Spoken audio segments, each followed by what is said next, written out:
សូមក្រាបថ្វាយបង្គំប្រដៅជាប្រគុណប្រមេគុណនិងព្រះមន្ត្រីសង្ឃទាំងពីរគណៈជាទីសក្ការៈសូមក្រាបថ្វាយបង្គំប្រកាសណាជាអម្ចាស់ជីវិតឬត្បូងព្រះបាទសម្ដេចព្រះបរមនាថនរោត្តមសីហមុនីព្រះមហាក្សត្រនៃព្រះរាជាណាចក្រកម្ពុជាជាទីគោរពនិងជាទីសក្ការៈដ៏ខ្ពង់ខ្ពស់បំផុត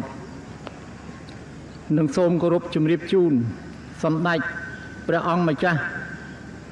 អ្នកអង្គម្ចាស់អ្នកមនាងអ្នកអង្គញាឯកឧត្តមលោកជំទាវភ្ញៀវកិត្តិយសជាតិ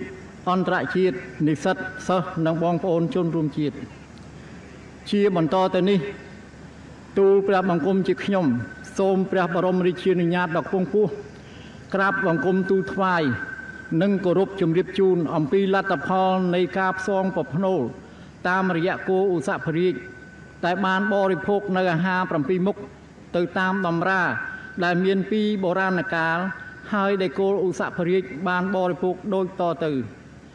ស្រូវបានចំនួន 95% ពោតបានចំនួន 95% និងសណ្ដែកបានចំនួន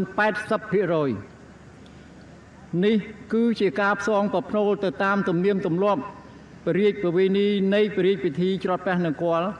ដែលមានតាំងពីបុរាណកាលមកប៉ុណ្ណោះក៏ដូចជាការប្រកាសថា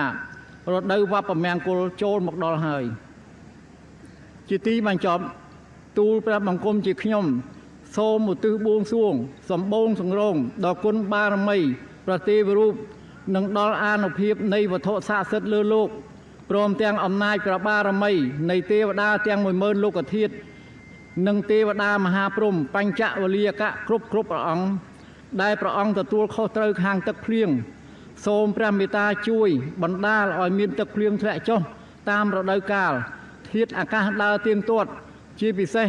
គុណបុណ្យបារមីព្រះពលទេពជាតំណាងតួអង្គក្នុងព្រះរាជពិធីច្រត់ព្រះនង្គ័លព្រមទាំងអានិសង្ឃដែលកើតមានឡើងពីការប្រារព្ធនៅព្រះរាជពិធីច្រត់ព្រះនង្គ័លនាពេលនេះព្រះមេត្តានាំមក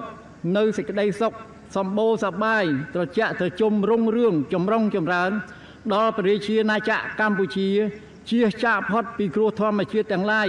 ដែលតាមយាយីដល់ភោគផលកសិកម្មដែលជាអាយុជីវិតរបស់ប្រជាជននិងប្រទេសជាតិម្យ៉ាងវិញទៀតទូលព្រះបង្គំជាខ្ញុំសូមឧទ្ទិសបួងសួងដល់គុណព្រះបារមីនៃទេវតាឆ្នាំថ្មីព្រះនាមគោរិកៈទេវីបុត្រីទី2នៃកបិលមហាព្រហ្មសូមព្រះអង្គព្រះមេត្តាប្រោះព្រំនៅប្រសព្វសាធុការពោបវរសួស្តីសិរីមង្គលវិបុលសុខថ្វាយចំពោះប្រកាសណាជាអម្ចាស់ជីវិតដូចត្បូងព្រះបាទសម្ដេចព្រះបរមនាថនរោត្តមសីហមុនីព្រះមហាក្សត្រនៃព្រះរាជាណាចក្រកម្ពុជាសម្ដេចព្រះមហាក្សត្រីព្រះវររាជមាតាជាតិខ្មែរលួងម៉ែ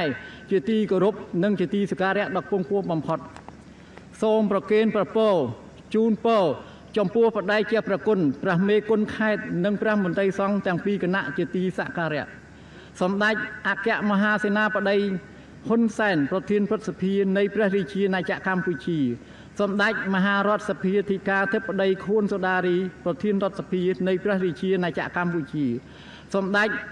មហាបវរធិបតីហ៊ុនម៉ាណែតនាយករដ្ឋមន្ត្រីនៃព្រះរាជាណាចក្រកម្ពុជានិងលោកជំទាវបណ្ឌិតពៅច័ន្ទមុនីសម្ដេចព្រះញាតិវង្សសម្ដេចឧត្តមប្រឹក្សាផ្ទាល់ព្រះមហាក្សត្រឯកឧត្តមលោកជំទាវលោកអ្នកអង្គញាភ្ញៀវកិត្តិយសជាតិអន្តរជាតិលោកស្រីជាមន្ត្រីរាជការគ្រប់មុខតំណែងនិស្សិតសិស្សព្រមទាំងបងប្អូនប្រជារាស្ត្រខ្មែរទូទាំងព្រះរាជាណាចក្រកម្ពុជាសូមជួបប្រទះនិងប្រពុតមង្គលពរ4ប្រការគឺអាយុវណ្ណៈសុខៈពលៈកំបីឃ្លៀងឃ្លាតឡើយ